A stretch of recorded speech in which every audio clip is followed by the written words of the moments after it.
Wir zijn nog in passage aan wieder met een zinerie van boodschap wat hij naant de Näakjste Kjlats. En hij warnt ons dat wie zijn iedermaal in je voor, zum vielleicht ein, zwei in der Bibel einfach rückplagen, zum dort unterstehen vielleicht ein achter Glauben, was wir persönlich haben. Und wir fangen uns den einfach in der Bibel, was wir können das rücknehmen und wir haben den hier an uns Glauben nennen. Und so wir sind in je vor, von der ersten Tag, dass wir das können tun.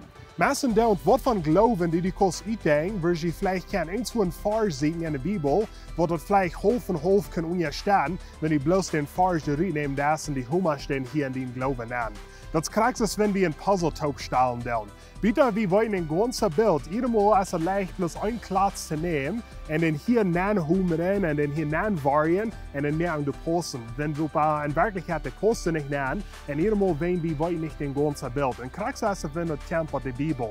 Wenn wir nicht den ganzen Bild wollen down von der Bibel, wat zijn de versen door Roma? Te wem is de vers geschreven? Wat is de Geschichte hinter de versen, hinter de Geschichte, wat er in de Bibel is? Wenn wir nicht den ganzen Bild sein doen, dann irgendwo zijn we in gevaar dat we vielleicht ein vers reinnehmen doen, und wir haben den hier nennen, und einen achten Glauben, wat wir vielleicht haben.